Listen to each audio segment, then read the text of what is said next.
அன்பு தமிழ் நெஞ்சங்களுக்கு ஆஸ்ட்ரோ தமிழ் ராஜாவின் அன்பான வணக்கங்கள்.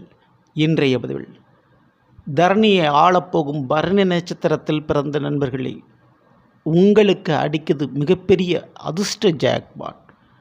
இனி கடனும் சரி, விரயமும் சரி, செலவுகளும் சரி கண்டிப்பால் காணாமல் போகும். கொடுக்க போகும் தனக்காரகன் காரணம் வக்ரம். ஸோ இன்றைய பதில் மேசராசி பரணி நட்சத்திரத்தில் பிறந்த உங்களுக்கு குருவனுடைய வக்ர பயிற்சியினுடைய பலங்களை பற்றி பார்க்க போகிறோம். பதிவாக ஃபுல்லாக பாருங்கள். நம்ம சேனலை மறக்காமல் சப்ஸ்கிரைப் பண்ணிவிட்டு கூட தர பெல்லைக்கான பிரச்சனை வச்சுருங்க. மேசராசியில் பிறந்த நண்பர்களே, 12 ராசிகளில் முதல் ராசியாக வருவது மேசராசி. அதற்கு அதிபதி செவ்வாய் பகவான். அதில் பரணி நட்சத்திரம் சுக்கிரவானுக்கு அதிபதியாக இருக்கக்கூடியது. ஸோ இந்த பரணி நட்சத்திரத்தில் பிறந்த உங்களுக்கு குருவானுடைய வக்ரம் எப்படி இருக்க போகுது? குருவான் இப்போ 2ஆம் வீடான ரிஷபராசியில் இருக்கிறார். அந்த ரிஷபராசிக்கு அதிபதி யாருன்னா உங்களுடைய நட்சத்திராதிபதி சுக்கிர பகவான் தான். அந்த குருவான் அக்டோபர் 9 வக்ரம் அடைகிறாரு. வக்ரம்னா ஒரு கிரகம் பின்னோக்கி நகர்ந்து போகும்.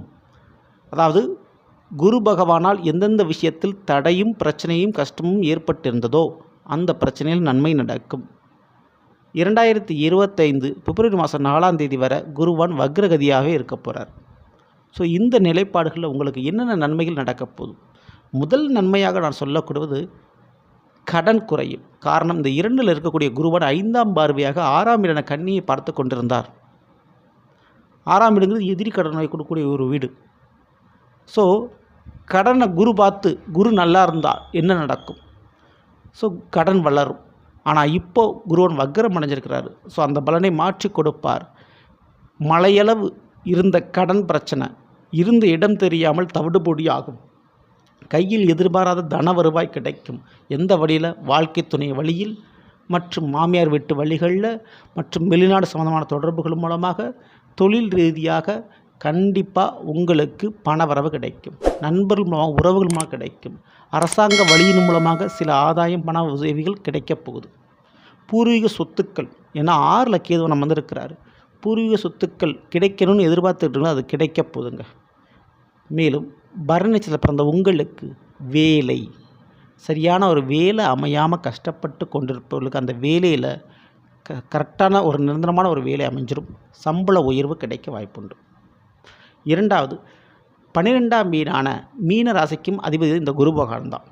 ஸோ 12ஆம் வீடுங்கிறது விரைய செலவுகளை, தேவையில்லாத பயணத்தை சொல்லக்கூடிய ஒரு ஸ்தானம். அப்போது அந்த ஸ்தானத்துக்கு அதிபதியான குருவான் வக்ரமாக இருப்பதால் கண்டிப்பாக பரணி நட்சத்திரத்தில் பிறந்த உங்களுக்கு விரயம் கட்டுப்படும். தேவையில்லாத அலைச்சல்கள் இருக்காது. செலவு குறையும். வழக்குகள் பிரச்சனை முடிவுக்கு வரும். உங்களுடைய நட்சத்திராதிபதியான சுக்கிர பகவானுடைய வீட்டில் குரு வக்ரமடைவதால் நீங்கள் எண்ணிய அல்லது ஆசைப்பட்ட அந்த ஒரு கனவு பழிக்கும் நேரம். சொந்தமாக வீடு கட்டுவதற்கோ வண்டி வாகனம் வாங்குவதற்கோ யோகங்கள் பிறக்கப் போகிறது. வீட்டில் இருக்கக்கூடிய பெண்களுக்கு ஒரு சுபகாரியம் நிச்சயம் நடக்கும். குழந்தைகள் இல்லாத தம்பதியர்களுக்கு குழந்தை பாக்கியம் பெறதுக்கு வாய்ப்புகள் உண்டு. மேலும் இந்த குரு பகவான் உங்களுடைய பரணி நட்சத்திரத்திற்கு 9ஆம் வீடான தனுசுக்கும் அதிபதியாக இருக்கக்கூடியவர். அப்போது குடும்பத்தில் இருக்கக்கூடிய பெரியவர்களுடைய உடல்நிலையில் கொஞ்சம் கூடுதல் கவனம், அக்கறை தேவை. அதே போல் முக்கியமாக பெரிய பெரிய நபர்களுடைய அறிமுகம், தொடர்புகள் ஏற்படும். பதவிகள் உங்களை தேடி வருவதற்கு வாய்ப்புகள் உண்டு. இந்த ஒரு நேரத்தில் வெளிநாடு யோகம், வெளியூர் பயணம், வேற்று மனிதர்களுடைய பழக்க வழக்கம் என உங்களுடைய வாழ்க்கை சற்றே விரிவடையும். புதிய பாதையில் புதிய வாழ்க்கையை வாழ்வதற்கு இந்த குருவனுடைய வக்ரம் உங்களுக்கு வழிவகுத்து கொடுக்கிறது. ஆரம்பம் இனிமேல் நல்லதாகவே இருக்கும். 7.5 சனி இல்லை இந்த வருடம். ராகு பிரச்சனைகள் உங்களுக்கு இல்லை இந்த வருடம். இந்த நேரத்தில் குருவான் வக்ரம் அடைகிறது, அதுவும் 12க்குரியவன் வக்ரம் அடைகிறது. கண்டிப்பாக நிரந்தரமான ஒரு செல்வத்தையும் எதிர்பாராத விரைய செலவுகளை குறைத்தும் விபத்திலிருந்து உங்களை காப்பாற்றியும் நல்ல காரியங்களை டக்குன்னு அடுத்தடுத்து பண்ண போதும் இந்த குரு பகவான். ஸோ இந்த ஒரு நேரத்தில் உங்களுடைய நட்சத்திராதிபதியான சுக்கிர பகவானுடைய வழிபாடு, முருகப்பெருமானுடைய வழிபாடு தவறாமல் பண்ணுங்கள்.